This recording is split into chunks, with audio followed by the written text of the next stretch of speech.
अस्सलाम वालेकुम बच्चों, 9th क्लास के मैथमेटिक्स बुक में लेक्चर नंबर 4 एक्सरसाइज 2.4 बच्चों निकालो।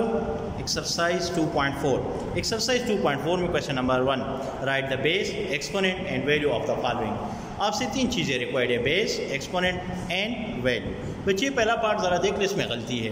2 raise to power -9 equal to 1 divided by 1024। बच्चे 2 को 9 टाइम मल्टीप्लाई करने से 1 डिवाइडेड बाई 1024 नहीं आता, 512 आता है। तो बच्चों यहाँ पे करेक्शन कर लो, ये 512 है। क्लियर बच्चों? अब क्वेश्चन नंबर 1 की तरफ। क्वेश्चन नंबर 1 में कह रहे हैं कि बेस, एक्सपोनेंट और वैल्यू फाइंड कर ले। 2 raise to power -9 equal to 1/512। ये दोबारा लिख चुका हूँ। बेस इसका ये है 2, एक्सपोनेंट इसका -9 और ये सारा आपके पास वैल्यू है। इसी तरह ये दूसरा part a by b raise to power p, a p divide by b p. तो बच्चे दोबारा लिख चुका हूँ। बेस आपके पास ये है a बाई बी, एक्सपोनेंट आपके पास ये है और वैल्यू आपके पास ये सारा है।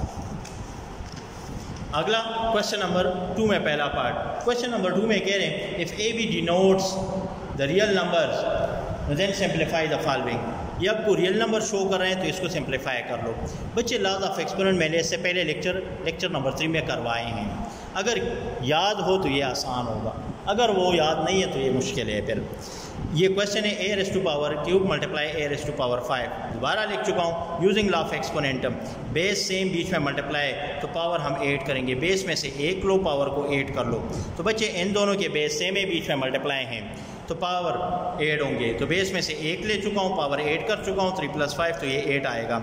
अगला बच्चे b बाई a 3/2, फिर again multiply b by a -2/3।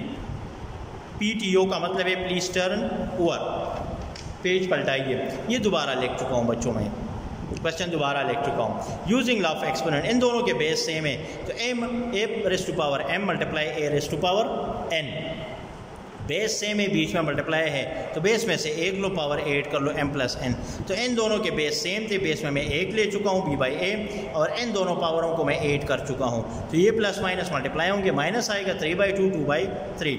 दोनों कैल्शियम ले तो दोनों कैल्शियम हमारे पास 6 आएगा, तो 6 मैं लिख चुका हूँ। 6 को अब पहले पार्ट के साथ मल्टीप्लाई कर ले रहा फ़र्क में, तो 3/2 × 6 तो ये 2 और 6 कैंसिल होगा, 3 आएगा, 3 × 9। इसी तरह फिर 6 को एलसीएम को दूसरे पार्ट के साथ मल्टीप्लाई कर ले। दूसरा पार्ट 2/3 था, ये 2/3 मल्टीप्लाई इसके साथ एलसीएम तो 3 और ये 6 कैंसिल होंगे, 2 आएगा, 2 2 = 4, ये 4 9 - 4 डिवाइड बाई 6। दोनों को सब्ट्रैक्ट कर लो तो 5 आएगा डिवाइड बाई 6। इस पे एक और लॉ हम अप्लाई करेंगे, वो a by b by a raise to power 5/6 using again law of exponents. Divide form में हो, 2 नंबर या 2 से ज़्यादा और ऊपर एक ही पावर हो तो पावर को अलग अलग लो, दोनों पे अलग अलग लिख चुका हूँ। इसी तरह इस पे ये लॉ अप्लाई करना है, इस पावर को इस पे अलग, इस पे अलग, तो दोनों पे अलग अलग। ये आप लोगों का आंसर। अगला part 4 number, -2a² b³ whole raise to power 3। Again लिख चुका हूँ। इस पे हम एक लॉ अप्लाई करेंगे using law of exponent, a b power n, तो n को अलग अलग लो, दोनों पे अलग अलग। ये पावर सब पे अलग अलग लो, इस पे अलग, a² पे अलग और b³ पे अलग। तो बच्चे -2 को 3 टाइम 8, ये 2 3 = 6, ये 9 आएगा। अगला part 5th number, a³ multiply -2b whole square. इस ब्रैकेट वाले पे आप लोगों ने लॉ अप्लाई करना है using law of exponent, a multiply b whole raise to power n। n को अलग अलग लो दोनों पे। इसी तरह आपने इस पावर को इन दोनों पे अलग अलग लेना है। a³ अपनी जगह पे आएगा, a³ अपनी जगह पे, पावर को 2 को मैं -2 पे अलग और b पे अलग, ये अपनी जगह पे, दोनों मल्टीप्लाई होंगे 4, ये b² आएगा। नंबर को पहले लिख ले, वेरिएबल को बाद में, तो a³ और b², ये answer. 7th part, a raise to power 0 और b raise to power 0 divide by 2। दोबारा लिख चुका हूँ। यूजिंग लॉ ऑफ एक्सपोनेंट, हमारे पास एक लॉ है, any number whose power is 0 = 1। कोई भी नंबर हो और उसके ऊपर पावर 0 हो तो वो 1 के बराबर होता है। तो ये भी 1 के बराबर, ये भी, दोनों 1 के बराबर, नीचे 2 अपनी जगह पे मल्टीप्लाई कर लो तो 1/2। ये आप लोगों का आंसर। अगला पार्ट बच्चे, लास्ट पार्ट, क्वेश्चन नंबर 2 का last part, a² divide by b 4 whole raise to power 3/2। Again लिख चुका हूँ using law of exponent a divide by b whole raise to power n। n को अलग अलग लो, दोनों पे अलग अलग। तो बच्चे इसी तरह इस पे हम ये ला अप्लाई करेंगे, ये 3/2 इस पे अलग लेंगे, इस पे अलग, दोनों पे अलग अलग लिख चुका हूँ। ये स्क्वायर और ये 2 कैंसिल, ये 4 2 के साथ कैंसिल होगा, 2 आएगा, 2 इसके साथ मल्टीप्लाई कर लो 6, तो ऊपर से a 3 और b 6 आएगा। बच्चे अगले क्वेश्चन में कह रहे हैं आपको क्वेश्चन नंबर 3 में सिंप्लीफाई, इसको सिंप्लीफाई करना है। बच्चे ये क्वेश्चन गिवन है 7 raise to power 6 divided by 7 raise to power 4। ये दोबारा मैं लिख चुका हूँ, इसको ऊपर शिफ्ट कर ले, 7 रेज़ टू पावर 4 ये अपनी जगह पे, इसको ऊपर शिफ्ट करने से इसकी पावर का साइन चेंज होगा। तो using law of exponent base same, power 8 कर लो, बेस में से 1 पावर 8 कर लो, तो बेस में से हम 1 लेंगे, पावर 8 करेंगे 6 प्लस ये -4, तो ये 7 x -4 आएगा, 6 -4 आएगा, 6 में से 4 सब्ट्रैक्ट कर लो 2, 7 को 2 बार 49 आंसर है। अब बच्चे अगला question, second question 2 raise to power 4 multiply 5 cube divide by 10 square. इसको अपनी दोबारा मैं उतार चुका हूँ, 2 रेज़ टू पावर 4 अपनी जगह पे, 5 क्यूब अपनी जगह पे। नीचे 10 को मैं इस तरह लिख सकता हूँ 2 मल्टीप्लाई 5 क्यों? बच्चे इसके और इसके बेस सेम करने थे, बेस सेम लाने के लिए तो मैंने इस 10 को 2 मल्टीप्लाई 5 फॉर्म में लिख लिया, होल रेज़ टू पावर 5। अब बच्चे रेज़ टू पावर 2, इस पावर को अलग अलग लो, एक ला है using law of exponent a multiply b whole raise to power n को अलग अलग लो। इसी तरह इस 2 को हम अलग अलग लेंगे, ये अपनी जगह पे उतार चुका हूँ, ये भी अपनी जगह पे, और इस पे ये पावर अलग, इस पे अलग। इन दोनों के बेस सेम है, इसको पहले लिख ले, इसको ऊपर शिफ्ट कर ले। इसी तरह इसको पहले, इसको ऊपर शिफ्ट कर ले, बेस सेम तो पावर ऐड कर लो, ये वाला ला है a multiply b equal to m plus n। तो a में से 1 लेंगे, m प्लस n दोनों पावर ऐड कर लेंगे, इन दोनों में से हम 1 लेंगे, पावर ऐड कर लेंगे, तो ये। इसी तरह इन दोनों के भी बेस सेम है, पावर ऐड हो जाएंगे।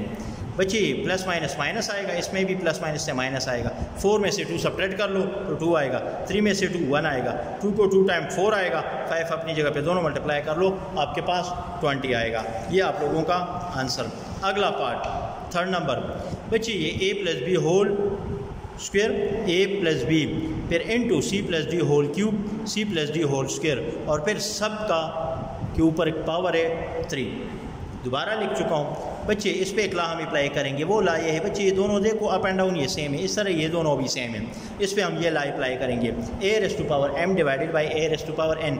इसको ऊपर शिफ्ट कर ले, ऊपर शिफ्ट करने से इसका पावर का साइन चेंज होगा, बेस में से 1 ले, m minus n।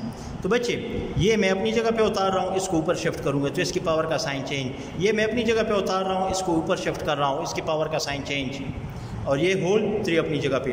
Base same है, इसमें से 1 ले, 2 माइनस 1 आएगा, इन दोनों की भी बेस सेम है तो 3 माइनस 2 आएगा, 2 माइनस 1 से 1, 3 2 से 1। ये पावर अलग अलग ले दोनों पे, एक ला है, हम वो ला अप्लाई करेंगे। ये ला है बच्चों m a multiply b raise to power n अलग अलग ले दोनों पे। इसी तरह वो क्यूब हम अलग अलग ले रहे हैं, इस पे अलग, इस पे अलग, तो मल्टीप्लाई कर लो 3, इससे आपके पास 3 आएगा। एक और क्वेश्चन, a क्यूब रूट के अंदर और होल में 1/2। बच्चे ये अपनी जगह पे, क्यूब रूट की वैल्यू 1/3, 1/2 अपनी जगह पे, ये दोनों पावर है। लॉज ऑफ एक्सपोनेंट अप्लाई करने से a raise to power m फिर अगेन n, ये दोनों पावर है तो दोनों को हम डायरेक्ट मल्टीप्लाई करेंगे, तो इसको हम डायरेक्ट मल्टीप्लाई करेंगे, ऊपर ऊपर के साथ मल्टीप्लाई होगा, नीचे नीचे के साथ मल्टीप्लाई होगा, तो बच्चे 1/6 आएगा। अगला पार्ट x पावर 5 और 5 क्यूब रूटम, 5 रूटम, इस तरह x power 4 raise to power 1/4। ये दोबारा लिख चुका हूँ, क्यूब रूट की वैल्यू, फिफ्थ रूट की वैल्यू 1/5, इस तरह यहाँ से भी रूट हटा दी उसकी 1/4, ये दोनों कैंसिल, ये दोनों कैंसिल, x पावर 1, यहाँ से भी x पावर 1। फिर इस पे using law of exponent a power m multiply a power n, base same, power 8 कर लो, तो बच्चे x में से 1 ले और पावर 8 कर लो, 1 + 1 तो 2। ये आप लोगों का आंसर है। वह